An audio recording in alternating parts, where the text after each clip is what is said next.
Today on DC News Now. Pro-Palestinian protesters expected to rally outside of the Capitol against the visit of Israeli Prime Minister Benjamin Netanyahu. You'll hear their reasons why. Rain continues today, tracking when we'll get a break from the wet weather. And President Biden said to address the nation tonight what we can expect from the commander-in-chief's first appearance since dropping his campaign. And we draw out a timeline of things that led to that point. Also, a major grocery store chain has some major savings. Our Consumer Reporter breaks down how it's helping you stretch your dollar. A lot to be excited about as the Commanders kick off their training camp. I'll tell you what you need to know. You're watching the station covering all of the DMV. This is DC News Now. Well, good afternoon, and thank you for joining us for the news at noon. I'm Mark Hall. A live look over the Capitol complex. Israeli Prime Minister Benjamin Netanyahu is set to address Congress later today. It's a highly contested visit that's already prompted several protests, and there's fencing around the area in preparation for the speech. Our DC News Now's Leonard N. Fleming is at the Capitol where protesters are gathering. Leonard, what's the latest? Many have been gathering for hours here, and as you can see around me, they have come from all over the country, and especially the DMV. Speakers have been decrying the Prime Minister's visit, but so far, it's been peaceful. Many have crowded in a few blocks from the Capitol to protest the Israeli Prime Minister's visit. Police presence has been tight, too, with Capitol and D.C. police, along with some from as far away as New York City. Many vehemently against the war are holding up signs calling Prime Minister Netanyahu a war criminal. We spoke to people on both sides of the debate. I decided to come out here and make sure that even though there's a lot of bullies out here, I'm going to stand up for what I believe is right and for our country's values, which is freedom and democracy. I'm here because I believe that the welcoming of a war criminal in D.C. or in anywhere is completely unacceptable. And I think that our government and specifically Joe Biden has kind of swept it under the rug. Thousands are expected to come down here to rally, and there could be rallies in different spots of the city. And police have told me for the last few days that there could be intermittent road closures, traffic delays due to these protesters, which they keep coming in. Reporting from Northwest, Leonard N. Fleming, DC News Now. Back to you.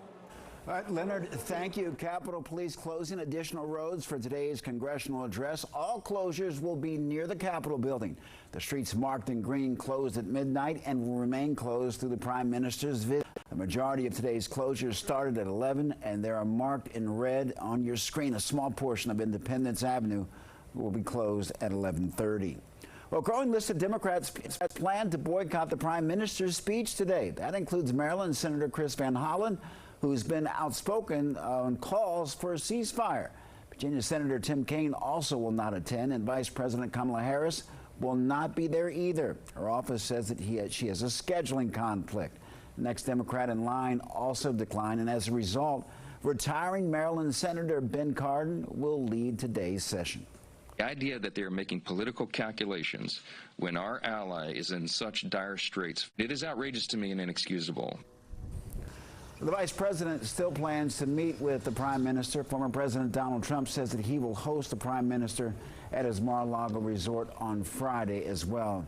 The prime minister is also scheduled to meet with President Biden on Friday. Meteorologist Damon Madsen joins us now with the latest check on the forecast. Damon, how are things looking so far and for the rest of the day? Well, Mark, we have a gray sky out there. I don't know if anybody else has noticed, but the clouds are hanging tight because, my goodness, we are still stuck in this soggy pattern. Now, overall, we have not dealt with any sort of rain shower activity for the most part as we've gone through the morning. Any rain we picked up over the last 24 hours happened. Overall, that rain was light, as we only had a couple of pockets of heavier precipitation out toward the Culpeper, Warrenton areas, and then up just to the north in Martinsburg, parts of Berkeley County as well, picking up between 2 to 4 inches of precipitation, much needed for some of our western counties here where that ongoing drought has really been taking hold. So this rainfall is helpful. Elsewhere, very light amounts, less than an inch across the board. So we weren't dealing, thankfully, early with any of those heavier thunderstorms, heavier batches of rain. Now, as we go into the afternoon here, it is starting to get a little bit soggy across Virginia, just south of the district here. Some very light rain showers popping back up on the map. That's a sign of things to come as we go deeper into the afternoon here. Once again, we will see another round of showers and storms developing by the middle of the afternoon, carrying on into the evening, first half of the night tonight. And just like the last couple of days, most of this rain will be extremely helpful, but we are going to have to watch out for that possibility of some heavier pockets of rainfall, especially if they hit some of the urban centers across the DMV. That's where we may have to worry about some flooding concerns. So all in all, this soggy pattern is not ending as we go through the day today. Do we finally get some clearing on Thursday? We'll answer that question and more coming up here in just a bit. All right, Damon, thank you. Rent stabilization is now fully in effect in Montgomery County. Yesterday, County Council approved executive regulation implementing the rent stabilization bill that was passed a year ago, allowing the bill to go into effect. Well, the bill caps rent at inflation plus 3% or 6%, whichever is lower. Regulation approved yesterday does a number of things, including requiring troubled or at-risk properties to get prior county approval for any rent increases. The law, we said that fees need to be regulated because what we don't want is for there to be caps on rents and then landlords just shift that into brand new fees that they have just made up in order to continue to increase their revenue at the same rate. There are specific caps for how much, a pet fee can be, for example, how much a parking fee can be. So there are very, very specific rules now that are based on averages. There is a new construction exemption to this bill. Buildings that are 23 years or newer are exempt from the rent caps.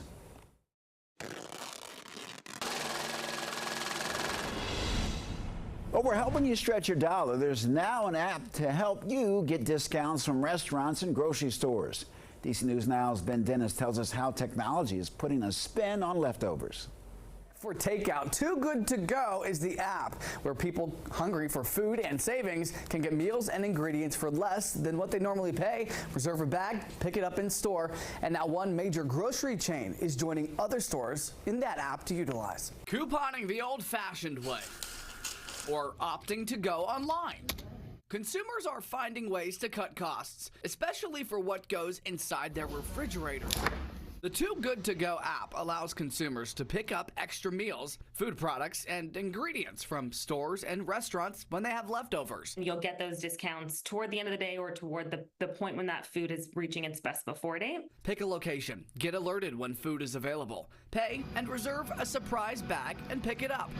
So it's 8 o'clock Saturday night. I just picked up my surprise bag from Whole Foods. I have absolutely no idea what's inside. Let's go check it out.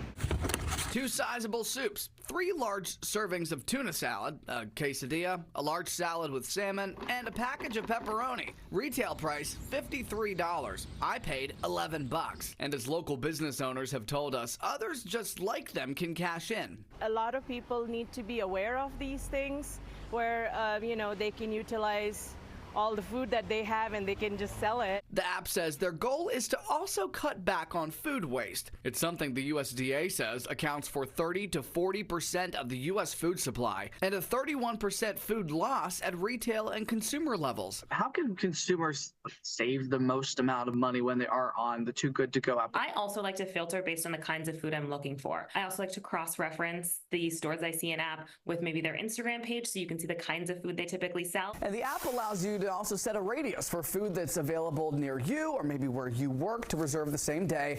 And setting notifications will also alert you about bags when you're not actively searching. Ben Dennis, DC News Now.